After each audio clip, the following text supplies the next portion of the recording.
Assalamualaikum warahmatullahi wabarakatuh. Salam sejahtera untuk kita semua. Perkenalkan, nama saya Miftahudin dari Fakultas Ekonomi dan Bisnis, Prodi Manajemen, dengan NIM 2206010173. Dalam video kali ini saya akan membahas beberapa materi, yang mana materi tersebut untuk memperlengkap kegiatan ujian tengah semester atau UTS. See you next. Nah, untuk materi kali ini saya akan membahas tentang ekonomi makro, yaitu kebijakan moneter. Yang mana mengenai tentang moneter ini pasti akan bicara tentang uang. Kebijakan moneter atau dalam bahasa Inggris dapat diistilahkan menjadi monetary policy. Mungkin biasanya nih kita sering dengar nih sektor moneter dan lain sebagainya. Nah, apa sih kebijakan moneter itu atau monetary policy itu? Nah, kebijakan moneter itu merupakan kebijakan yang mana diambil dari bank sentral untuk mengatur jumlah uang yang beredar di masyarakat atau disingkat JUB. Dan biasanya dalam ekonomi itu disebut penawaran uang atau money supply, yang mana semua itu diatur dalam kebijakan moneter. Nah, di setiap negara pasti membuat kebijakan moneter itu sudah ada otoritasnya masing-masing. Nah, namanya adalah bank sentral. Setiap negara akan memiliki bank sentral yang mana tugas utamanya adalah membuat kebijakan moneter. Nah, kalau di Indonesia, bank sentralnya adalah Bank Indonesia atau BI. Kalau sentral yang terkenal yang mempunyai powerful yaitu milik Amerika, namanya Federal Reserve atau sering disebut juga The Fed. Kebijakan moneter itu berkaitan dengan duit-duitan ya kak.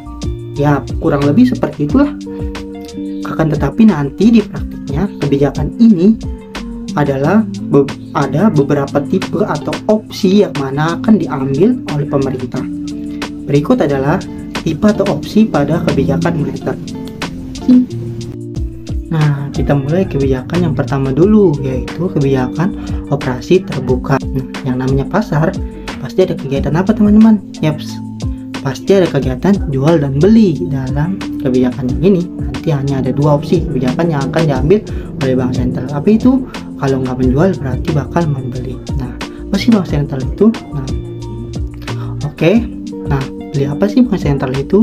Jadi mereka itu akan beli another level ya, bukan beli barang yang biasanya kita lakukan. Nah, mereka itu bakal melakukan kegiatan jual beli surat-surat berharga. Nah, ini yang harus dicatat baik-baik nih. Jadi mereka itu akan menjual dan membelikan surat-surat berharga. Nah, surat-surat berharga itu contohnya seperti apa sih kak? Nah, seperti surat pasar uang kayak gitu, atau mungkin yang biasa kalian dengar nih SBI atau sertifikat Bank Indonesia itu. Nah, tolong catat baik-baik nih. Kalau misalkan pemerintah mengatakan, oh lagi dijual surat-surat berharga, itu yang menjual siapa? Nah, itu menjual pasti posisinya adalah bank sentral. Maka yang membeli siapa? Ya berarti yang membeli masyarakat. Yang membeli masyarakat. Berarti nanti kebalikannya nih. Kalau misalnya yang beli, berarti yang beli adalah bank sentral atau pemerintah. Nanti yang menjual adalah masyarakat. Nah, di antara kedua kebijakan ini itu nggak ada yang bagus atau yang ideal. Nah, jadi intinya adalah kebijakan tersebut sesuai kondisi atau the best on station aja. Kalau kondisinya kayak gini, kita lebih baik menjual atau membeli, itu ada pertimbangannya. Nah, biasanya akan melihat dari sisi jumlah uang yang beredar di masyarakat. Ingat teman-teman, nih ya, dalam ekonomi itu kondisi yang ideal adalah jumlah uang yang beredar di dalam masyarakat tambah dengan jumlah barang yang ada. Memangnya kalau berlebihan kenapa kah uangnya? Ya kalau berlebihan itu dibandingkan barang yang akan dibandingkan barang pasti akan terjadi masalah. Masalahnya apa? Inflasi. Nah, harga barang jauh lebih mahal, dan hal ini masalah yang lagi viral nih belakangan ini, karena banyak banget negara yang mengalami inflasi. Bahkan next year diprediksi suasananya bakal lebih parah lagi. Ya, semoga kita berdoa nih nggak kejadian di kita, karena kita baru anget banget nih, baru selesai pandemi. Jadi intinya adalah pemerintah itu akan mengambil sikap mau jual atau beli sesuai based on kondisi di lapangan. Kalau uang lagi banyak banget, sebaiknya ditambah atau dikurangi nih supaya masalahnya beres. Nah ya, harusnya dikurangi dong. Ya, bagaimana cara teman-teman menguranginya? Pakai logika aja teman-teman. Kalau pemerintah pengen mengurangi uang beredar di masyarakat, baiknya pemerintah menjual surat atau membeli surat. Nah ingat ya, kalau pemerintah menjual surat berarti akan keluar duitnya siapa? Masyarakat. Nah nanti kalau masyarakat uangnya keluar, berarti bagaimana dong? Berarti jumlah uang beredar di masyarakat bakal berkurang. Nah jadinya kalau ada yang nanya apa tujuan dari kita lagi pengen menjual surat-surat berharga, jelas dong. Goalnya adalah kita akan mengurangi jumlah uang yang beredar atau penawaran uang atau money supply yang ada di masyarakat kayak gitu. Berarti kalau pemerintah lagi bilang kita beli surat berharga nih, berarti dia itu lagi pengen menambah jumlah uang yang beredar. Berarti lawan dari kondisi yaitu yang lawan dari kondisi inflasi apa tuh? Yaitu deflasi. Karena di ekonomi, kalau kalian lumayan sering baca nih berita belakangan ini, The Fed bahkan salah satunya yaitu lagi banyak melakukan kebijakan yang mengambil kebijakan untuk mengurangi jumlah uang yang beredar. Salah satunya apa nih yang akan kita bahas selanjutnya ya. Nah semoga bisa dipahami nih untuk open market policy. Next selanjutnya. Next, pilihan kebijakan yang kedua. Nah yang bisa diambil oleh pemerintah adalah sering disebut sebagai kebijakan GWM atau giro wajib minimum, dan juga ada yang bilang cadangan wajib minimum. Ada nih singkat yang seperti tadi saya bilang, jadi GWM. Tapi dalam bahasa Inggris kita bilangnya Reserve Recruitment Ratio. Nah, gimana nih kebijakan GWM atau si Reserve Recruitment Ratio ini Kak? Nah, kebijakan ini lebih fokus pada jadi kan di suatu negara itu ada bank sentral nih. Nah, namanya bank sentral berarti pusat semua bank. Nah selain bank sentral ada nggak ya Kak?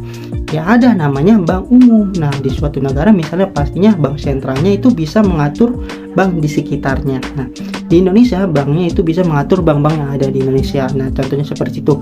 Salah satunya adalah mereka bisa menentukan giro wajib minimum. Nah, apa itu Kak giro wajib minimum? Jadi giro wajib minimum itu seperti setoran yang harus diberikan dari bank umum ke bank sentral. Nah nantinya setorannya jadi milik bank sentral nggak Kak? Enggak, cuma disetor saja, dicadangkan saja ya kayak gitu. Nah nantinya giro wajib minimum itu dalam bentuk persentase yang mana nantinya bank sentral itu bisa dibilang persentasenya misalkan 10% nih dari misalkan 10% dari total dana kalian. Nah kayak gitu. Jadi kayak ada persentase yang ditetapkan oleh bank sentral. Nah persentasenya itu nggak flat, akan ada masa di mana jadi pemerintah kemudian bilang giro wajib minimumnya dinaikkan ya. Nah jadi dinaikkan tuh si GWM-nya, dan juga ada masa nanti diturunkan. Boleh, tergantung dari kondisi, sekali lagi tergantung dari kondisi. Nah kalau si GWM-nya dinaikkan artinya apa ya? Cadangan uang yang harus disetorkan ke bank sentral itu akan meningkat. Kalau banyak banget uang yang dicadangkan, maka kira-kira potensi uang yang beredar di dalam masyarakat akan bertambah atau berkurang? Ya jawabannya bakal berkurang karena diendapkan banyak sekali di bank sentral. Jadi kalau dinaikkan giro wajib minimumnya, akan terjadi pengurangan jumlah uang yang beredar yang ada di masyarakat. Oke. Kalau diturunkan berarti kebalikannya, udah gitu aja.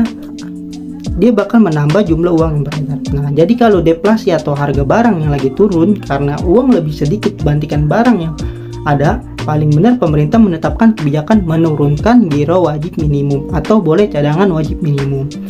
Selanjutnya, masuk kebijakan ketiga. Apa sih kebijakan ketiga dari kebijakan moneter? Nah, ada yang namanya yaitu politik diskonto. Ini bicara tentang bunga ya, yang sangat sering kita ini kan ya. Nah, ini juga diambil oleh The Fed, salah satunya yaitu menaikkan suku bunga, yang mana saya pernah bilang sebelumnya nih. Atau kalau dalam bahasa Inggris ini namanya discount policy. Nah, si discount policy ini tuh nanti opsinya juga akan ada dua. Nah, yang mana tadi udah saya sepil, yaitu tentang bunga. Nah, jadi nanti bisa jadi pemerintah bilang kita menaikkan suku bunga ya, kayak gitu. Atau bisa jadi lawannya, apa itu? Diturunkan suku bunga. Nah, timbul pertanyaan nih, emang apa akibatnya sih Kak suku bunga naik? Nah, kalau suku bunga naik sudah pada tahu kan mungkin Nah, di bank itu ada dua pihak yang mana bisa jadi kita temui, ada yang menabung dan juga ada yang meminjam. Nah, bagi seseorang yang menabung, suku bunga yang tinggi itu akan memberikan efek yang lebih bagus efeknya, karena uang bakal bertambah lebih banyak. Jadi kalau misalnya suku bunga naik, berarti orang nabung semangat nggak? Ya semangat dong, karena yang nabung mikir, oke, pendapatan bunga gua nih bakal tinggi. Nah, di waktu yang bersamaan, kalau orang yang meminjam dan suku bunganya naik, dia bakal stres. Waduh, nanti kalau bayar utang nih mesti nambah pokok bunganya lagi, mana pokok bunganya gede. Nah, jadi intinya kalau dinaikkan suku bunganya, orang yang rajin menabung dan juga orang malas untuk meminjam uang. Nah, apa yang terjadi dari sini kita simpulkan, berarti uang bakal banyak setor ke bank ya Kak? Ya benar, akibatnya uang yang beredar di masyarakat bakal bertambah atau berkurang nih? Jawabannya bakal berkurang, karena banyak yang menabung dan malas yang meminjam uang di bank kayak gitu. Jadi menaikkan suku bunga itu bakal mengurangi uang yang beredar ya. Dan bagaimana kalau misalkan diturunkan suku bunganya, berarti lawannya aja, jumlah uang yang beredar ada di masyarakat itu bertambah seperti itu. Nah, selanjutnya sebenarnya sih yang paling utama ketiga tadi, ini karena sering dibicarakan, ada open market policy, reserve requirement ratio, dan diskon polisi. Tapi kan masih ada tambahan lagi nih yang biasanya akan dia ditemukan. Nah, yang keempat ini tuh tentang kebijakan kredit. Nah, udah pada tahu kan kredit itu apa? Yaitu pinjaman yang kita dapatkan dari bank. Nah, kredit itu pada dasarnya semua yang meminjam kredit itu ada syaratnya kan, pada saat meminjam di bank. Nah, tapi ada masa di mana nanti bisa jadi syarat kreditnya itu dipersulit. Nah, jadi selain harus untuk menyiapkan surat inilah, surat itulah, surat perjanjian itulah, segala macam dah pokoknya. Jadi terkesan sangat sulit lah. Sementara ada masa nanti akan sangat mudah sekali. Nah, jadi kalau misalkan, Pak, saya mau minjam nih untuk kredit. Nah, karena saya mau buat usaha telur. Nah, nanti si banknya itu bilang cukup bawa KTP aja sama surat-surat ini doang dah. Nah, jadi itu sangat mudah, dan nanti kalau dipersulit syarat-syarat administrasinya banyak sekali lah pokoknya. Nah, semua itu pasti ada tujuannya. Kalau kredit dipersulit, berarti uang yang bisa keluar ke masyarakat kira-kira bakal banyak apa sedikit? Jawabannya bakal sedikit ya. Nah, ini jadinya akan cocok jika kita ingin mengurangi uang yang beredar di masyarakat. Nah, sementara kalau dipermudah, berarti uangnya bakal banyak yang keluar dari bank ke masyarakat. Nah, berarti nanti ini akan cocok banget kalau misalkan kita lagi pengen menambah jumlah uang yang beredar. Dan untuk kebijakan yang terakhir ada satu lagi sih namanya, yaitu kebijakan moral situation atau imbauan moral. Jadi ini hanya sebuah imbauan yang misalkan nih dari bank sentral mengatakan sebaiknya nanti bank-bank itu ngambil kebijakan supaya uang yang beredar berkurang ya. Nah, kayak gitu. Ya, yang paling utama mungkin yang 4 tadi. Nah, diantaranya yang saya bicarakan sebelumnya. Ya, sebenarnya ini bisa disingkat aja nih, seperti misalkan jadi kalau misalkan disuruh untuk meringkas semua yang tujuannya untuk mengurangi uang yang beredar, itu ada 4, mulai dari menjual, menaikkan GWM, dan menaikkan suku bunga, dan sampai mempersulit peminjaman kredit. Nah, disingkat jadi jual, naik, susah. Nah, ini untuk memperingat aja. Kalau besok ditanya mengurangi jumlah uang yang beredar, yaitu jual, naik, susah. Nah, nanti jangan lupa dilengkapi dengan konsep sebelumnya. Nah, jual, naik, susah untuk mengurangi jumlah uang yang beredar. Nah, ini pas untuk kondisi apa, Kak? Ya, menurut teman-teman ini pas untuk apa? Nah, jawabannya pas untuk inflasi, bukan deflasi. Karena pas lagi inflasi. Kenapa? Karena kalau inflasi uang yang beredar lagi banyak banget. Berarti kalau lawannya tinggal tulis beli, turun, mudah ya. Kurang lebih seperti itulah. Oke, saya rasa sudah cukup pembahasan tentang monetary policy ini ya. Semoga bermanfaat untuk kita semua. Amin ya robbal alamin. Assalamualaikum.